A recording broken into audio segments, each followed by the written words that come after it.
Yes, Konrad Heiden. That's our first important Hitler biographer. Maybe, the first comprehensive work written in the time where Hitler was still alive. Yes, it was the first comprehensive and critical work. It was a critical work and a critical work from a German author wrote without censorship in the time the Nazis were in power. It was possible only because of the fact that Konrad Heiden fled into exile immediately after the Nazis came to power in 1933.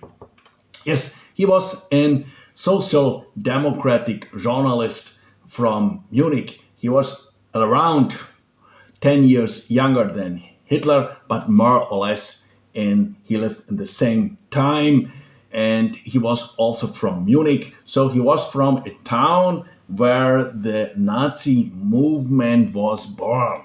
And Munich as a town was also called die Stadt der Bewegung. It was called like the city of the movement.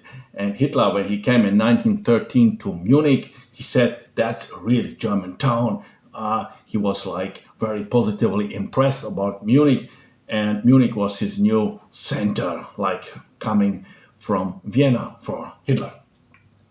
And land Konrad Heiden as a journalist and from the social democratic side and also politically interested, political active, he followed the first steps from the Nazi movement from the 1920s up and followed immediately like a real eye testimony. So that makes the work something special.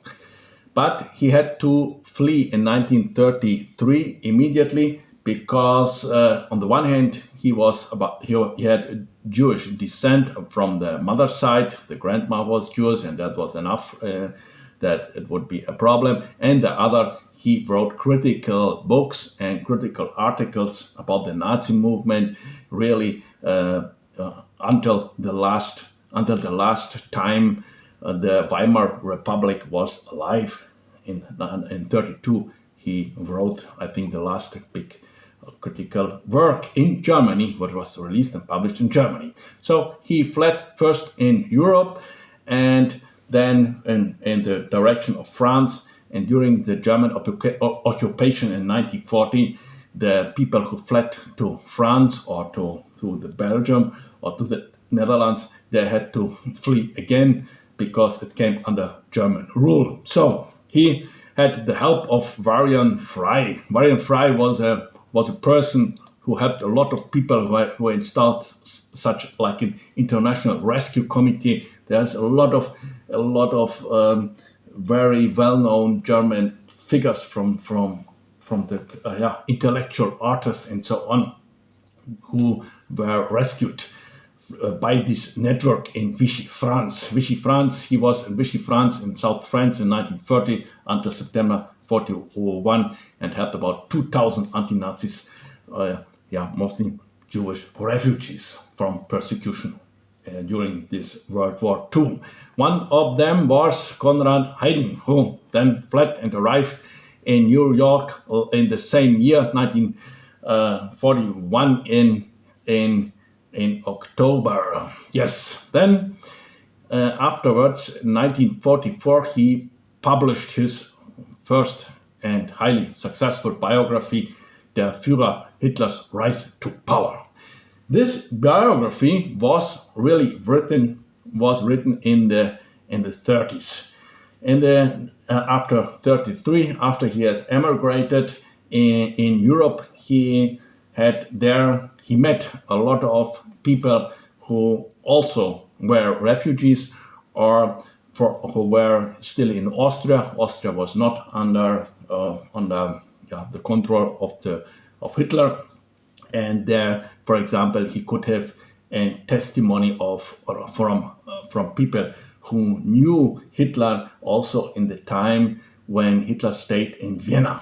And for example, Reinhold Harnisch, who later published like a work, Hitler my buddy, like he was my buddy. And this is one of a very cited work because he lived together with Hitler. He was like a Hitler companion, business partner, and so on.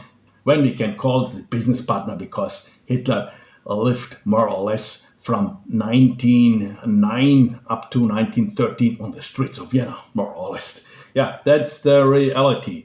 So, as I said, he wrote the first comprehensive biography, very important work.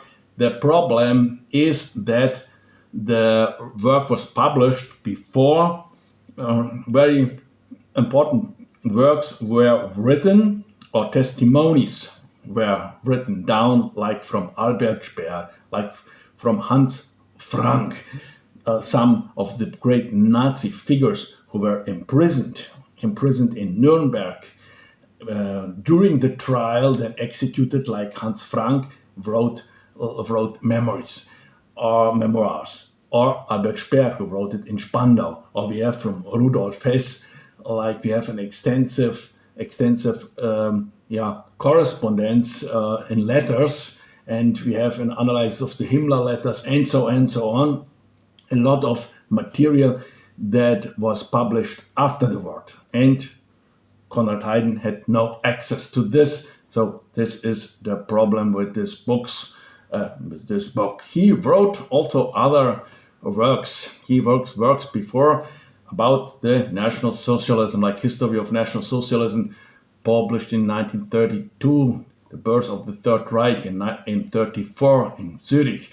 So he published also other books about the Third Reich, and an important book was The New Inquisition.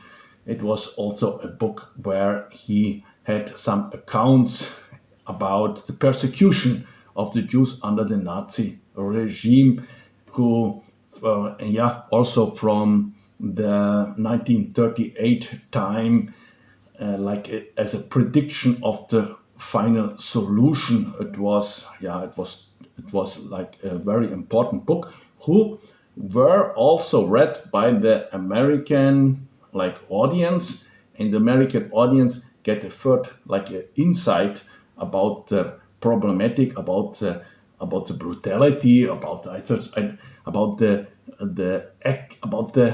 persecution of the Jews, because this was not known to the public until then. Yes, that was Konrad Heiden.